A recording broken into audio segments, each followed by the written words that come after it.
All right, I think we'll make a start. It's close to time. Thank you for joining me for today's webinar about achieving cash flow freedom. This is one of my pet topics, and I really do enjoy sharing this with my audience. So I'm glad that you are here online today.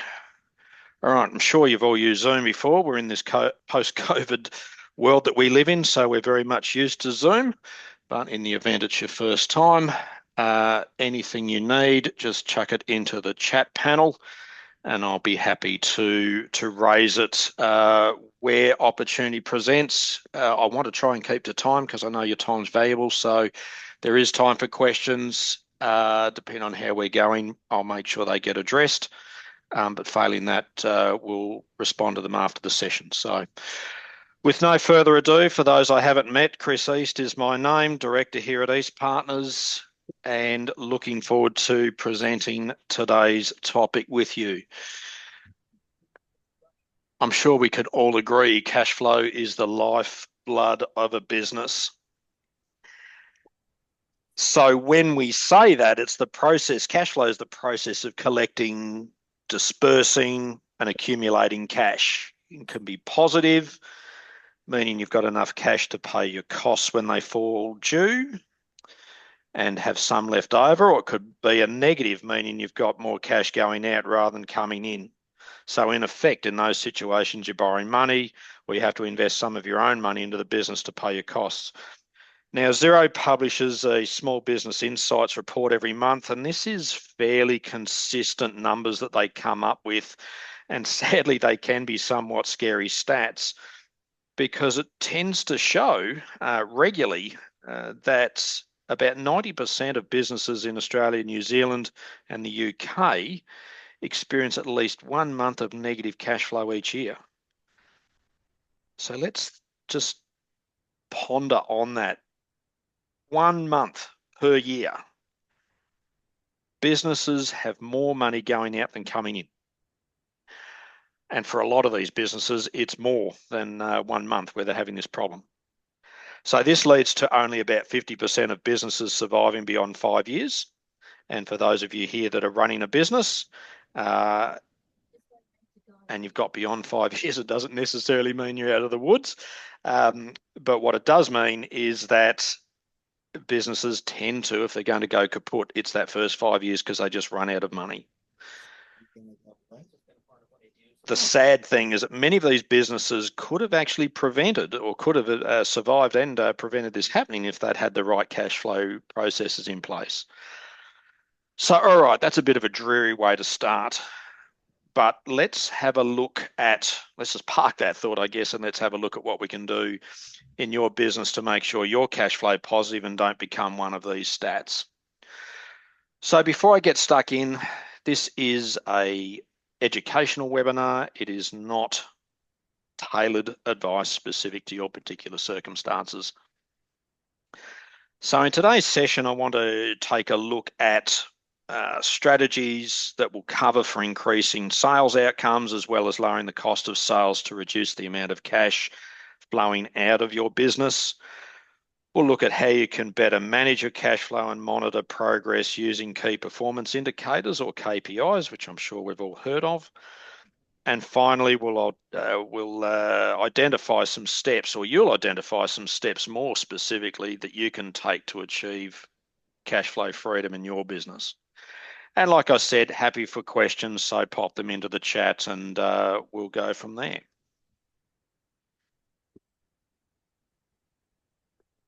How could a tougher economy affect your business? So let's have a look at some things that may be playing out currently or could potentially play out in your business. So one of them is fewer customers. Your customers may reprioritize where they're spending money, so you might notice your customer numbers drop. You might be receiving fewer inquiries or leads. It might be harder to convert leads or sales. It may be harder to convert leads into sales as prospective customers are likely to be more considered with their purchases, so they're actually having more of a thought as to where they're placing their money. Or it may simply be that you just haven't built up a relationship with them yet. Your customers may make fewer purchases, spend less each time that they're doing this. We might be doing it ourselves, just in our own consumer behavior. Are we spending less? Are we spending less often? That in turn, when we put the shoe on the other foot, we think, oh, okay, all right, so this behavior is out there. Our customers are doing it to us as well. You may feel pressure to reduce your prices to match or to undercut competitors to attract and bring in new and existing customers. I'll talk a bit about this in a bit more detail in a moment. Suppliers might be feeling the impact of a downturn. They might be putting their prices up, so you end up paying more for your inputs. If you're a retailer, you're paying more for your stock. If you're a service business, you might be paying more for your wages. So this is where stock can be a little bit more just beyond the physical. And then, of course, we look at other costs that we have when running our business. We're all aware that interest rates have gone up, albeit they've come down slightly recently, but that's been on an upward trend. So the cost of debt is more, cost of fuel is more, cost of wages is more. So all of these inputs into businesses is making everything more expensive. Again, a bit of a scary thought, but it's important to anticipate how your business might be affected and have a solid plan to weather a potential storm with these issues. In a moment, we'll use a calculator I'll go through a calculator that we use to put the potential impact of these factors into numbers so you can appreciate how small reductions in sales or increases in expenses or both can have a big impact on your profit and cash flow. But it's not all doom and gloom.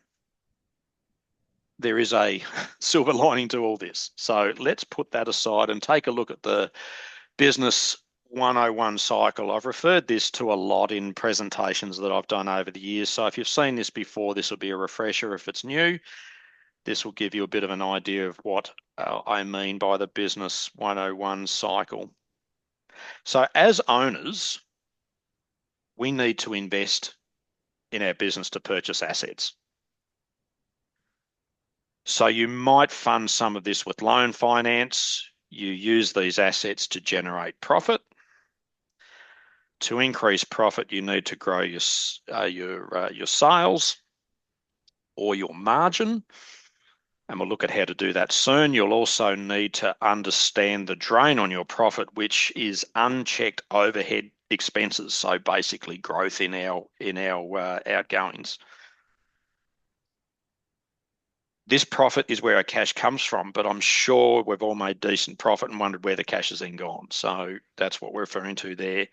The key drains on your cash flow, typically a slow collection of debtors, increased stock or work in progress, loan repayments, tax payments, faster payment to suppliers and so forth. The tougher the economy is, though, the more drain that these are likely to be. But there are ways we can increase our cash. One example is collecting our debtors faster, reducing our stock, reducing our work in progress, negotiating better payment terms with our suppliers, ensuring our business is set up to pay at the least amount of tax that it can. And when we do have tax payments, that we are paying tax when it's due and we're not falling behind on those. I'm sure that we're all aware that the ATO is on the march for recovering tax debt. So I'll look at some processes we can implement to maximise these gains shortly. The amount of cash that's left over can be withdrawn by the owners, used for personal loan repayments, reinvested in the business and so forth. The more cash available to draw to fund lifestyle, the more likely you are to achieve cash flow freedom. And that's obviously where we want to get to. So now we're going to look at a scenario of what can happen in an economic downturn, and then we'll go over strategies to increase sales outcomes, lower costs of sales, so that ultimately you have some more cash. All right, so this is the value gap calculator that we use. It's a tool that we use in the cash flow and profit the cash flow and profit improvement meeting, which essentially that discussion we do is to teach clients about cash flow, cash conversion cycles, identifying strategies that can be used to implement or strategies that can be implemented to improve cash flow and profit. So I'm going to start with this little example that I've put together. So what I've got here is all of our inputs. All of these inputs that I've got here calculate the cash conversion cycle and some other metrics that I'll go to shortly. The cash conversion cycle is the number of days your cash is tied up in your debtors, your stock, your work in progress. The shorter this cycle is, the more cash you have available. Remember that we just saw that the slow collection of debtors and increases in stock or work in progress are key drains on a business. So you'll see that this particular tool has calculated the debtor days, which if you're not sure what that is, debtors are what your customers owe you, and essentially it is debtors divided by sales. In this example, our debtor days are 64. Why has that not come up? Oh, no, that will come up shortly. I've got ahead of myself. My apologies. All right, so in my example, the debtor days will be 64. What that means is that it will take 64 days for customers to pay their invoice. So let's just dwell on that and say, what are your customers paying on their invoices in terms of time? How long is it taking them to pay? If your terms were, say, 21 days, then that's a lot of overdue invoices and a lot of money tied up in debtors. All right, so we also have the inventory or stock, work in progress days. That's essentially the WIP or inventory divided by your cost of sales. The example that I'll illustrate, it'll be 101 days. What does that mean? That means it's going to take 101 days to convert our stock or our WIP into a sale. So if you need sufficient cash to cover your expenses from when you purchase your inventory or start a job, you need a lot of it in this particular case. You need 3 months worth of cash flow just to be able to pay for all of your overheads until you can actually get the stock converted into a sale. And that's, of course, then assuming that your customer pays straight away. If they take another 2 months to pay, as we had as I said in the last point, that's a long time, 5 months.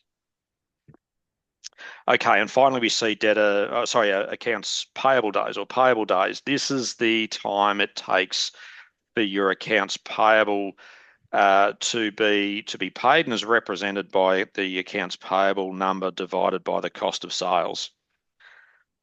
If you were taking 60 days to pay your suppliers, they're probably not going to be too happy when the payment terms are 30.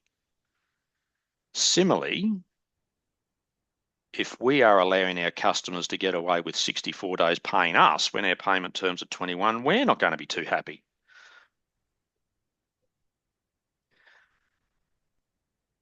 All right, let's have a look now at some of the sales drivers in the profit section of this tool. So the first section covers the 5 ways to grow sales. And today we're looking at the impact that reduced sales can have on profit. Then we'll look at steps you can take to minimize the impact.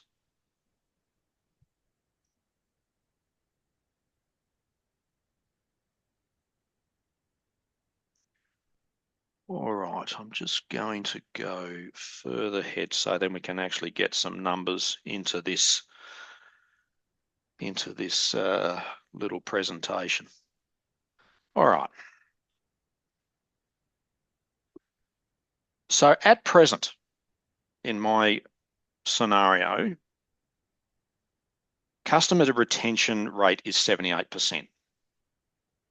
What does that mean? This is the number of customers that come back to us after their initial purchase. So we've retained them. But in an economic downturn, customers can be more, I guess, considered in their purchases. which means that they may no longer purchase from you. They may have gone somewhere else for whatever reason. So what happens if we reduce that retention rate from 78 to 70%? In this example, you can see that this results in the loss of 68 customers. And down the bottom, it says the profit impact is a reduction by $44,000.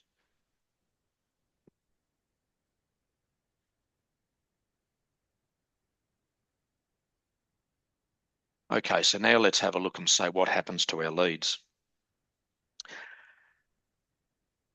And logic says on this is it's likely that we're not going to get as many leads as we were as people are tightening their budget and perhaps not responding to the previous ways that we were marketing as we were in the past. So what does a 5% reduction in our leads do in this case? And what it says is that our cash drops by about 34,000 and our profits now down about 47,000.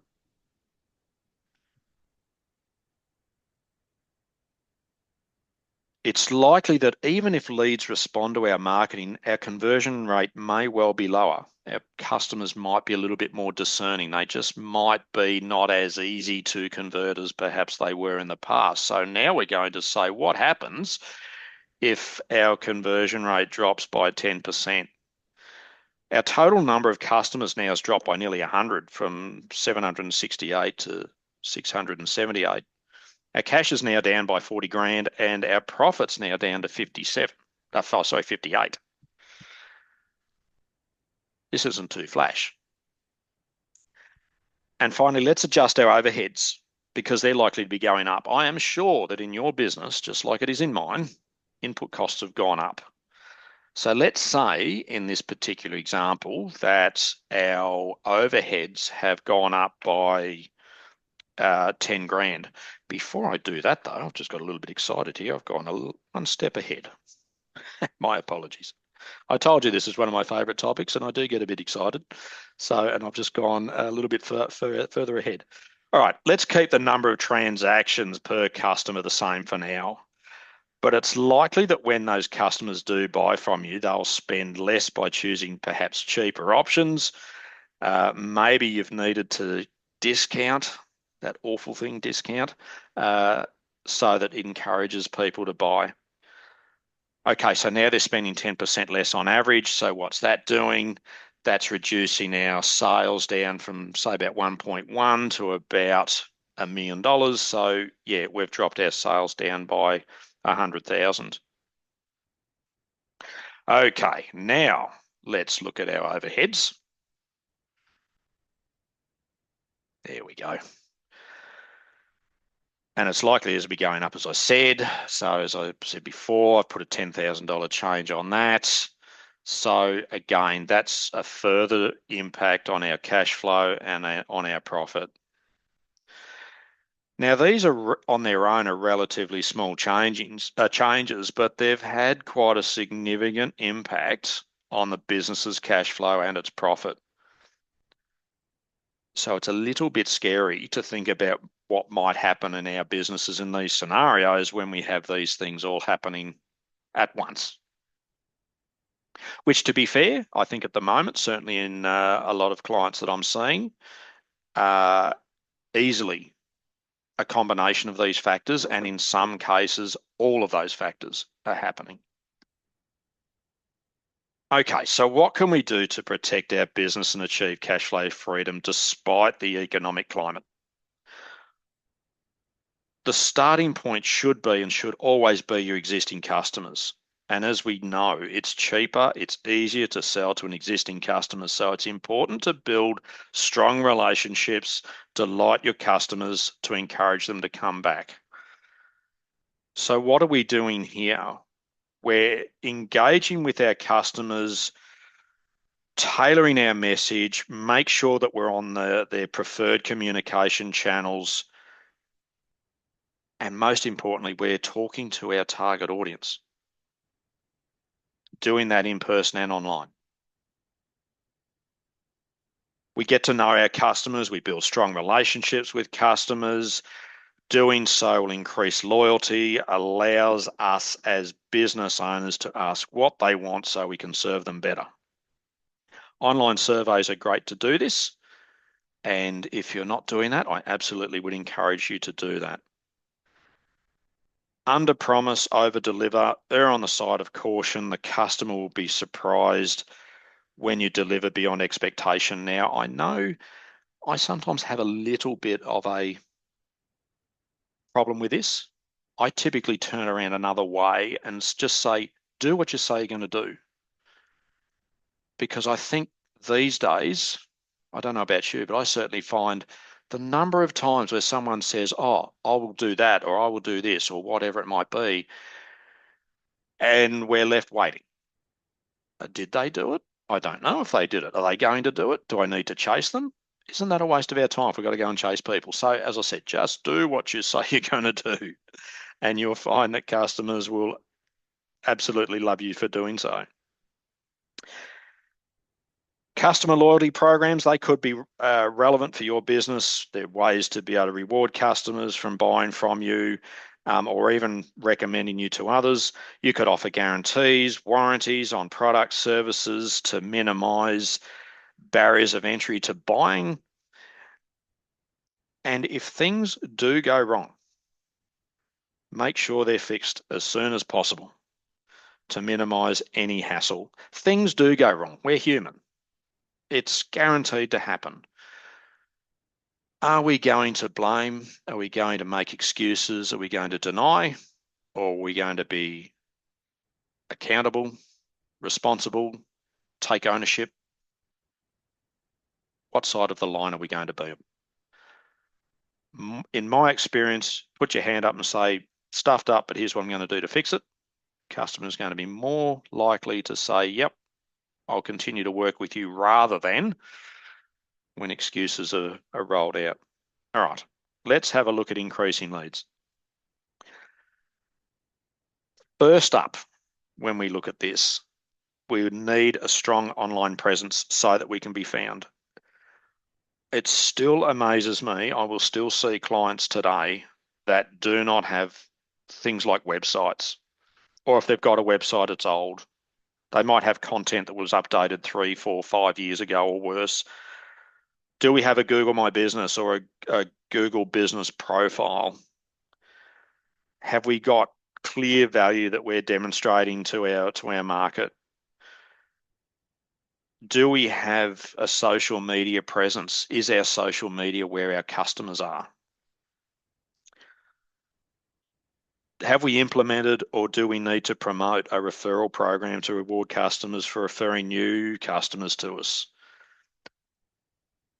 Certainly my experience, and it could well be your experience as well, when you get a lead that's been referred to you, they're more likely to trust you and buy from you because the referral source has already sung your praises. Networking, it's still relevant. Use networking to form relationships with other business owners that might have complementary products and services that can work for you. How can you educate your market? And I think this is a really big one. How can we provide knowledge or empower our customers to have knowledge in making a better buying decision?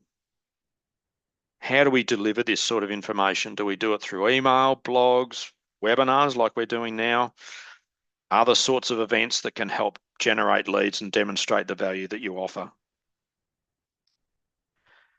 And building a community presence by getting behind things that matter to you and your target customers. So it could be sponsorships of sports teams or charities or things such as that. Align your values with the values of the organization that you are perhaps sponsoring. There's lots of different tactics you can implement across these topics and more to attract new leads. So dedicating some time to working on a multifaceted marketing plan will help ensure a good return on your marketing efforts.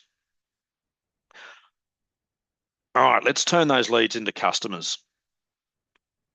So I've increased our leads. We want to make sure we're converting more of those leads into customers. So let's look at customers receiving awesome experiences. Like, we absolutely strive to make sure that our customer has the best experience we can possibly deliver. So you want to be able to do that, you've got to have a sales process and a robust sales process in place.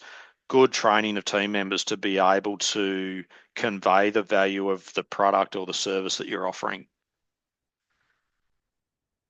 You absolutely must make it easy for people to buy from you. This is something that certainly for me, I hold dear in my business. Make it easy for customers to buy from you. How often have you had an experience where you think, I want to give you money. You're making it so hard for me to buy from you. What are the payment methods that you offer? What are the payment terms that you offer? Buy now, pay later, things like Afterpay and the like. What can we be able to do to reduce barriers for people to buy from us? Testimonials, case studies from other customers reinforce the value of what we offer. It helps to provide credibility. Is it easy for customers to be able to access your business? So if you're an on-site business, is it clearly signposted? Look, if you've been to our office, it's difficult to signpost on Payneham Road. But when you have things like a good website and a Google business profile, and people can put that into their navigation thing on their car, and all of a sudden they're told once they've arrived at the location. And again, if you've got clear signage, it makes it a darn sight easier for people to be able to find you. What if you're online? What are you doing to be able to make sure you're getting people to your website? More and more customers want to book appointments online and don't want to make a phone call to book. I can certainly attest to that in our business, and it could well be the same in yours. What's your process around that? Do people get confirmations of appointments? Do they get reminders and so forth? Can you automate some of this process to make sure that the customer experience is robust, whilst also making sure you're not having to rely on memory to be making sure those things get done? The key with all of these things is to make it as easy as possible for someone to buy from you after they've shown interest. So now that we've looked at generating leads and then converting those leads, now we want to take a look at increasing the transaction value. Now, the most obvious way on this is increase prices. It's a reality that prices are increasing due to inflation. As I said before, the costs that we have in our business have gone up. So we should be passing those costs on as well. But it's really important to make sure you articulate those changes to your customers so that they understand, particularly if they are sizable movements. Now, discounting. Please, please, please, please, please avoid discounting. It's great to get customers through the door. However, it does lead to lower transaction value, and it's so hard to get off the discounting cycle. If you look at, I think Rivers is a great example of this. I remember Rivers being, I won't say upmarket, but they certainly position themselves as being different from the rest because they manufactured local. They had a real specific process in the way they went around designing their outfits. They went from a business where you paid, again, not premium dollar, but you certainly were paying reasonable money for their products, to an outfit that was just a discounter. And their clothes, I don't know, I thought they were junk. But it just goes to show, once they started that discounting cycle, how that ended up going. Rivers ended up going broke. And most of their stores have either gone or they're going. So an extreme example, but I think a real example of how discounting, in this particular case, it ultimately led to business failure. I've seen it with other clients. Discounting is really problematic. So that's enough of that. Please avoid discounting. Bundle products and services that complement each other is a great way to increase transaction value. So you can buy 3 items separately, or I'll bundle them all up and do them as one price. And it's not to say you do them at the same price as the individual ones. Arguably, you could do it for a little bit more, or you could do it for a little bit less with the view that you'll sell more. Offering payment options that allow customers to spend more money. So again, as I said before, buy now, pay later. That seems to be the society we live in, whether we like it or not. But perhaps we need to look to say, how can we encourage people to buy more and give them the options to say, well, when they pay it is really up to them. And upselling, when we look at upselling, we're looking to encourage customers to add on an additional product or service. We all know the classic, would you like fries with that? How do we do a would you like fries with that offer in our own business? Most importantly, we have to remember to sell the features and the benefits of the product or the service that we're offering and relate it back to how it can solve the problem for the customer, because ultimately that's why the customer is coming to you. They have a problem, they want you to solve it. How can we make it easy for the customer, not only in terms of how we sell to them, but in terms of how they can perhaps buy more from us? So lowering cost of sales, it's not just about getting more money into our bank accounts, also about reducing the amount of money flowing out. So we want to ensure that we're taking full advantage of early payment discounts, which we may get from suppliers. Increasingly harder to find, I must admit, but if they're out there, let's make sure we're looking for them. If you buy in bulk, is there a volume discount? If you've been a customer for a long time, is there a loyalty discount? And if there's not, ask.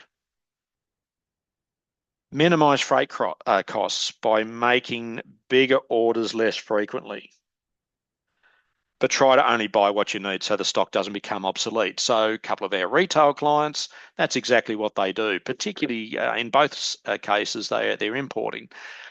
So also need to manage currency issues, which is a challenge in and of itself, but certainly looking and saying, okay, if we were to place a dozen orders a year, is it more efficient to do that, or do we place 4? And we get 4 bigger orders, therefore we're saving on our shipping costs, all the while making sure we're not buying stuff that potentially will become obsolete. Make sure you take a look at reviewing suppliers against each other to see if you can get a better price. On its own, that won't move the needle a lot, but across a variety of inputs, electricity, phone, insurance, they're 3 key ones. Can we get better deals? One of the easiest ways to lift your margin is to reduce rework and wastage. I certainly know we're a service business. If we have to do rework, it's a waste of time. It's terribly ineffective. So we want to make sure that we're implementing good, solid training, professional development, or whatever other processes we may need to make sure that rework and wastage becomes something of or something from the past, not something that we have to be doing all the time. All right, dangers of discounting. I've already banged on about this, so I won't drum it into you too much more. It can be tempting to offer discounts. I absolutely understand. And why do we do it? Well, we want to increase sales because we're doing it because our sales have been dropping. However, it's often can be more profitable by holding your price and accepting the reduction in sales volume than you would be by offering a discount on the product. So let's say, for example, you're selling 100,000 units of whatever at $100 each, and they cost $60. So you've got a gross profit of $400,000. If you were to discount your price by 10% and still sell the 10,000 units, but now at $90, your sales revenue drops by 900,000, as you can see. Your cost stays the same, but our profit has gone from 400 to 300. Alternatively, We could have just accepted the drop in sales, selling 9,000 instead of 10,000 units, keeping our $100 per unit price the same. We would have had $900,000 of revenue. But because we've only sold 9,000 units, our gross profit will be 360,000. Admittedly lower than the 400, but certainly better than the 300 that we would have had in the discounted sell price. What's the lesson in this? Do a cost benefit analysis before deciding to discount products or services so that you truly understand the implications and the best option for you. A lot of people will just pull the discount lever and have no clue on what it does on their gross profit, on their net profit, until they see their bank account shrinking. And then they come to the good old accountant and say, what's going on? This is the sort of analysis that should have been done prior. All right, so we've seen some strategies for increasing sales, reducing costs, but there are ways we can better manage our cash flow to really help us achieve cash flow freedom. Small changes can result in a significant increase in your cash flow over time. Cash flow issues can't be fixed overnight, though. There's lots of different strategies you can implement to improve your cash flow over time. Now, this is an area that I spend quite a bit of time helping clients with, and we can help you grow, or sorry, help you identify strategies and tactics and so forth that can have the biggest impact on your cash flow. So let's look at some ideas. One of them is to have a robust process for debtor collection and making sure you enforce your payment terms. I see a lot of businesses that really have no process around this. As a matter of fact, I've got one. This has been going on for years,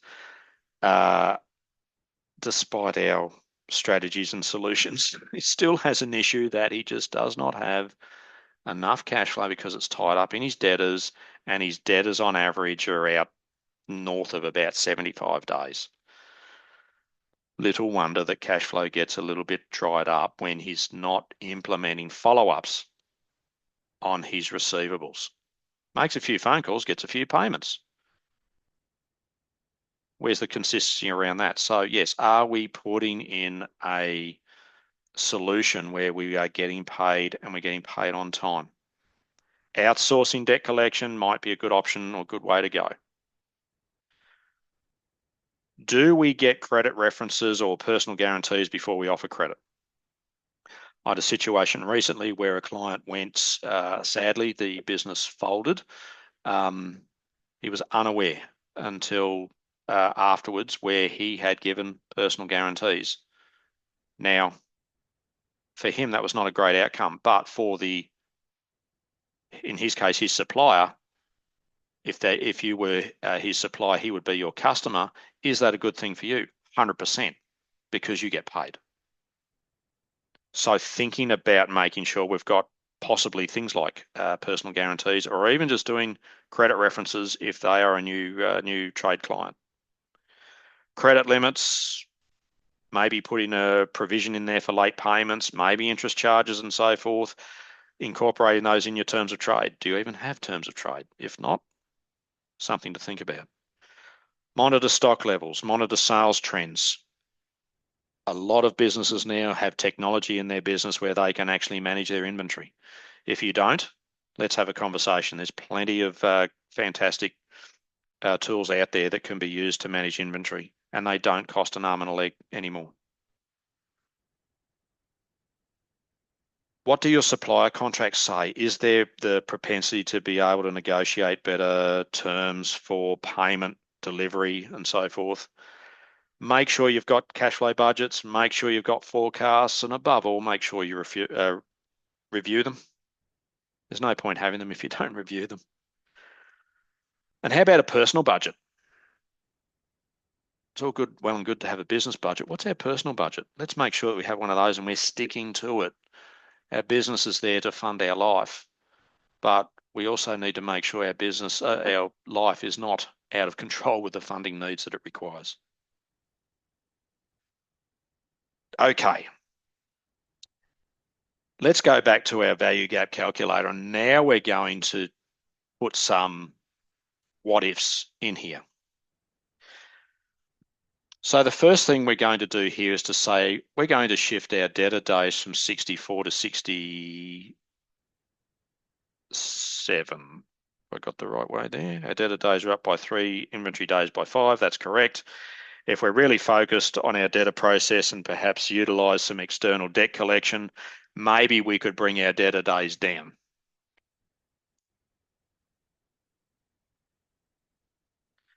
All right. If we were to take a look at our payment terms,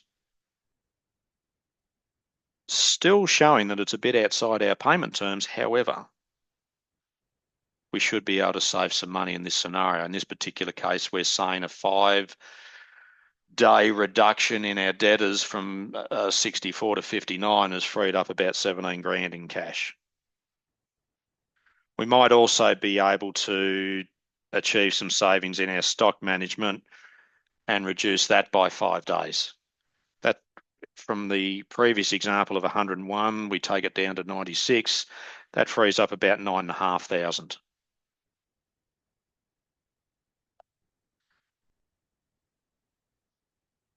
Now we're going to take a look at retention rate. What might happen if we use some of the tactics that we looked at earlier when we were looking to increase our sales? If we provided more support to our existing customers, as an example, we could encourage them to keep coming back. I think we absolutely can. What problems do you solve that your customers still need from you so that they can keep solving the problems that they have, so that then there is more disposable cash? So let's say we increase our retention rate by 5%. If we keep those customers happy and coming back, they're likely to tell their friends. And as you can see, that's increased the number of customers we've got by an addition of 43, rather than the reduction of, I think it was 68 from the earlier slide. Okay, now let's say we increase our leads by 3%.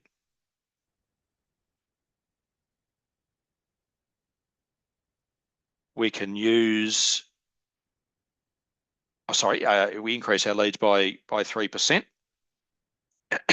That's 5 new leads. Now we then say our conversion rates. Let's say, for example, we've used some testimonials from customers to help boost our lead conversion. That then moves it from a -15 to a -6. It's still lower than it originally was, but admittedly it's harder to convince new customers to spend. But it's still a step in the right direction. So we might offer some incentives for customers to come back, buy more often, make sure they're sent reminders when their next, say, service is due, or when there's a product update, or whatever it might be that's relevant to our industry. And in this case, we get an average or a change in transactions per customer. It's only a small change, 1.5 to 1.6, but it's still a change to the positive. And then we then say our customers might still spend a bit less each time, but let's change this from 10% to 5%, as in a 10% less to a 5% less, because of the tactics that we've introduced to show them the value of what we're offering. So those small changes now mean our sales, profit, cash flow have all increased from where they were previously, as you can see at the bottom. It's all had a positive impact. Remember that table earlier where everything was going backwards? Now, from a few changes, everything is moving in the right direction. Okay, so our gross margin. What's our gross margin? That's our direct costs that we take away from our sales. If we could increase our gross margin by just 1%, and we do that through, let's say, reducing our cost of sales, that's another boost to our cash flow and to our profit. And this particular case, as I said, 1%. So what does that do? Bit more cash, bit more profit. Happy days. Overheads. Now it's hard to implement all of these strategies without support and accountability. So we need to make sure that we are staying on track with how these changes are implemented.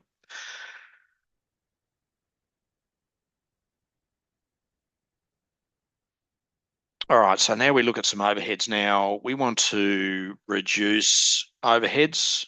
In this case, we might even need to perhaps increase our overheads because you might need, just like I just said, you might just need to have some support on that in that process. You might need to pay your friendly accountant some more money to make sure that you are staying on the right track. So in this particular case, all I've done is added an extra $5,000. We haven't done any savings from the earlier example. In fact, we're actually spending more. What does that do? When we look out to the right there and say, as a summary, we've increased our cash conversion. We've got an extra 26,000 from our activities there. We've got 16 from our sales. We've improved our gross margin and our overheads, albeit they've gone up. But what does that mean? We've got a 40,000 improvement in profit and a nearly a 20,000 improvement in 40,000 in cash flow and a 20,000 improvement in profit. Arguably, that's got a business value impact of about $68,000. That is all moving in the right direction. Hopefully, this has given you a bit of an idea of some of the strategies which can be used and how that plays out in your numbers. All right, so I said earlier that we're going to touch on some KPIs, so let's do that now. Once you know which strategies you'll implement to increase sales, reduce costs, boost cash flow, you might start measuring and monitoring their impact using some KPIs. Now, different businesses will have different KPIs. There's absolutely no question. So as an example, client that we have that runs a motel, he should be monitoring, let's say, room occupancy. A cinema, we don't have a cinema as a client, but if we did, I'd suggest they should be monitoring the average ticket sale value. Let's say a concrete supplier, they should monitor cubic meters sold. Regardless of the business you run, the industry you're in, having up to 5 KPIs means that you're actively monitoring and aiming to improve. Any more than that, that's just far too hard to monitor. And I would say that you probably don't have a real clear purpose on those measurements that are important to your business. Okay, so how do we go about doing this? First up, we want to work out what drives the profit in your business and create a system to measure these drivers and regularly report on them. Our tools, the one that I just illustrated to you, that can help determine which drivers will have the biggest impact on your business. Next, we want to set some KPIs, set some targets for your KPIs, I should say, and communicate these with your team. Measure your results, ideally monthly, possibly more frequently depending on your business. But as long as they're being monitored and they're monitored regularly, it'll ensure that you're on track to achieve your targets. Consider how taking corrective actions sooner will impact your results. The fellow that I mentioned before that unfortunately his business failed needed to have taken corrective action 18 months before it happened. Unfortunately, we came in 2 months before it fell apart and we had no option but to recommend winding up.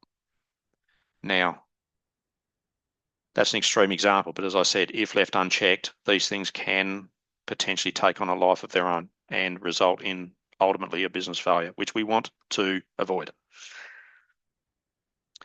And finally, the goals and actions in your business plan should reflect improving these KPIs. So monitoring your KPIs means that you'll be able to quickly identify any downturns and respond appropriately, which in turn means that you can then take steps to minimize the impact that downturns will have on your cash flow and on your profits. So, what are the next steps that I suggest you do from here? Block some time out this week to review notes that you've made from today, perhaps listen to the recording again, and decide where you're going to start. Consider which sales, which cash flow drivers are key to the success of your business. Put systems in place to measure and monitor those KPIs. Determine which what-if scenarios you would like to analyze so you can prepare and safeguard your business. And finally, set sales and cash flow goals and review your progress to ensure you achieve them, and make sure you do that review process regularly.